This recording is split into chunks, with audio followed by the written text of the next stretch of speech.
Good evening, Andrew from Creative Guitar Studio.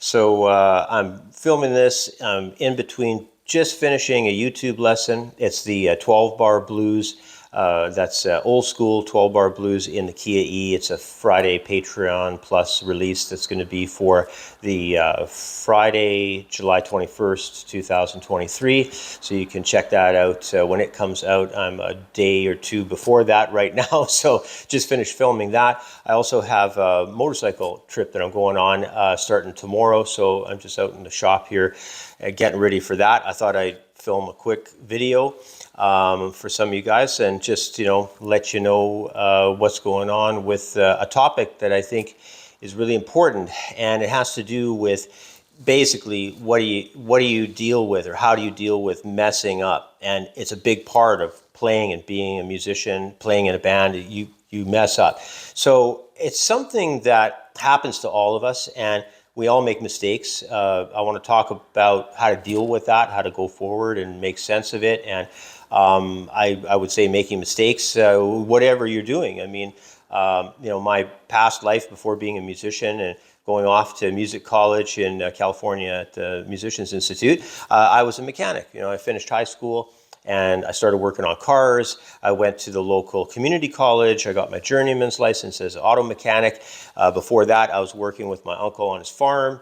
We were repairing everything. He used to buy, different cars and fix them up and resell them. He was a retired farmer, so he knew how to fix and weld and organize pretty much anything out of metal and engine parts that you could ever imagine.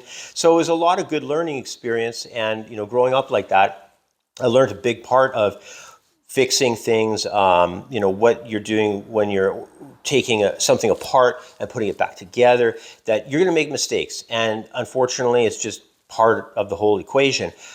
In fact, I just had a situation where my motorcycle, I was parked at a red light, and somebody came up. I guess they weren't paying attention, and they just plowed into the back of my motorcycle. Luckily, the bike weighs like 800 or 900 pounds. It's a Harley Davidson Super Glide, and it really didn't move at all. I had the brakes on when he hit me. His poor car got a lot of damage, but my rear fender, really was the only thing that got bent, and we went through our local insurance and got it all fixed up. Luckily, Harley Davidson had a new old stock item of my fender, and everything was replaced: turn signals, rear brake lamp, rear fender. It's just turned out mint. But in the repair job, the cable, it's like a loom that goes from the fuse box over to the lights on the back. I guess they didn't attach it properly. It's kind of a weird situation the way they got it set up, because they use like a high, I don't know what it's called. There's a term for it, but it's a high tack tape, two-sided tape. I think 3M makes it, but it's something that really requires a special way of applying. You have to use like a bond or primer to clean the fender, and then you have to heat up the fender, and you have to heat up the wire loom and take the tape off a certain way and all that. Something in the process didn't work, and it failed. And I came home from a ride one night, actually last week. I came home from the ride and realized that that entire loom cable assembly for the rear brake light and the turn signals, it had fallen off, and it was kind of like sitting just sort of on the side of the tire. Luckily, it didn't damage anything. Nothing happened. But, it's just mistakes happen, whether you're a mechanic or whether you're a guitar player playing in a band or whatever. So you want to make sure, first of all, let's talk about mistakes, because that's what this is all about. First of all, you want to realize you're just human. You're going to make mistakes. You can't beat yourself up over it. And you can't beat anybody else up over it. I didn't, take anything out on the Harley Davidson dealership. They did their job, but just somewhere along the way, something didn't work when they attached that wiring harness, and things like that happen. So you can't take it out on them. I mean, we're all only human, and you can't do anything other from your side of the coin. When you make a mistake, you can't go and do anything other than just navigate around it. Like, you just realize, okay, I made a mistake. I can't freak out. I can't let it freak me out, and I have to learn from it so that I can go in the future and I can, have everything work out okay. So if you're a musician, you, in other words, can't allow mistakes to destroy you. And that's what I see a lot of times. I've been, in band situations where sometimes people will call me up and I don't even know the songs, but they're all kind of straightforward, just pop tunes or something, so I can follow the bass player on stage or the keyboard player fairly easily and just figure out song on stage as the song is being played. So I know that sounds crazy if you're just sort of a beginner or intermediate level player, but after you've played for like 30 years, you can do that. So but in that scenario, I don't know these songs. I don't know how they do the changes, and I'm really paying attention to what's happening. I don't have charts in a lot of these cases, so I'm just totally using my ear. And you can make mistakes, and you can make a lot of mistakes in those kind of situations. They're going to be subtle usually, but some people in the audience might notice. Normally, they don't. If you're in a club, let's face it, most of the time people in the club are there to have a good time. They're drinking, they're trying to meet people and hook up maybe, and all that stuff. So they're not really 100% paying attention to the band. And if the band is loud enough and has enough impact off the stage, a little slip up that you make live on stage, hardly anybody's really going to notice it anyway. So it's kind of cool because when you step back and after years of experience and you realize that. The biggest thing about making mistakes is you cannot let it destroy you, and you have to let yourself go back to your normal again.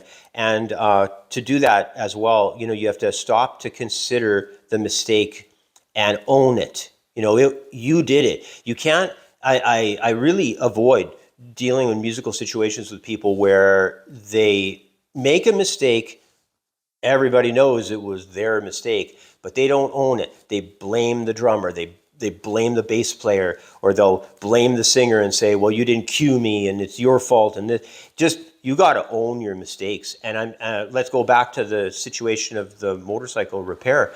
The dealership completely owned the mistake. They apologized from the moment I phoned, and they said, bring the bike in. Can you bring it in today? Can you bring it in tomorrow? Let's get your bike in right now, and we'll get it up on the lift, and we'll check it out. We'll find out what happened and what failed, and then we'll fix it, and we'll get it back to you. And they were fantastic. The Harley-Davidson dealership here, they had my bike in over a weekend. I called them Saturday morning. The bike was there. In 2 hours, the bike was there. I drove it over because it was still drivable. The only thing that happened was that wiring harness, the loom fell off. I just reattached it with some copper wire to the side of the turn signal. Drove over there, dropped it off. They worked on it a little bit, I guess, on the Saturday. Sunday, obviously, dealership's closed. Monday, I had it back in my shop here. I had it I think it was back here by about 11. So, when you own a mistake, when you take charge of it, and whether it's that kind of mechanical repair or you're on stage and you're jamming out and you're making some error, when the song stops and everybody looks at you and says, what happened there? And just say, I blew it. It was my fault. I should have paid more attention to the change, or I just didn't hear it. Years ago, I used to work the casinos with a guy, and it was a long shift at the casino. So we'd get there at like 5:30 in the afternoon, and we would play pretty much straight through till 10:30 at night. So it was a long time on stage because it was like I think they called it the Palms room. It was like a buffet room, and so we used to go there. And we didn't get to participate in the buffet, which really sucked. But there was in the casino on the main lobby when you first walked in, there was a McDonald's. So we'd often go buy like a chicken burger or something, And we'd, I don't know what it was, but every time we would have that food, we just would get back on stage, and all of us wouldn't play very well. So it was a joke that the McDonald's food screwed up our ability to play music well. So, you got to laugh it off and just have fun with it all. And that's a huge aspect. I think really we were making maybe mistakes by that point is because it was getting later into the evening. We didn't really take a dinner break till probably about 8:30, 9 o'clock. And then, we had a couple more hours. And we weren't allowed to go out. We couldn't go use the slot machines or anything. When we finished a set, we had like a 15, 20-minute break. And we were only allowed to go into the back band room that was behind the stage. And we had to sit there. And there was really nothing there. There was no TV. We would just sit on our phones and we would eat eat like, you know, M&Ms, and there's all this junk food back there, Doritos and M&Ms and like, you know, soda pop and stuff. So it was a fun gig. It played really well, but it paid really well, sorry. And, you know, we learned a lot of songs, obviously, to do it, and we had a good time, and everybody was cool about everything that happened always at the shows. So, you know, you can't make excuses. You just got to move past those mistakes. And sometimes it can be hard to sort of stop and fix it. And, you know, musical mistakes can be, they can be best handled, I'd say, by becoming really conscious about it.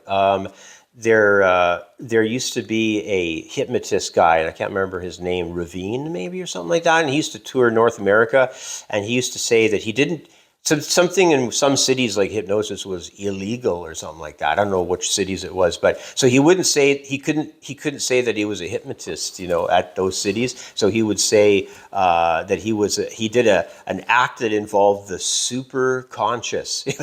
I forget the details on this, but I remember meeting somebody that was part of his road crew, and they told me the story, and I just thought it was just bizarre, you know. But it's like, you know, there is something to that. You know, I like that term, super conscious. You know, like being incredibly aware, like your senses are so at another height that you are at another level of consciousness, I guess you could say. So, you know, you got to take all this into consideration, and you have to understand that if you mess up, it's part of life. You're only human, and so what? Move on and take ownership if anybody gets in your face about it, and just say, hey, you know, whatever, I'm going to fix that. I'm going to work on it, add off stage and get better, and you know, you make some commitments to yourself, and it's just going to make everything a lot better for yourself.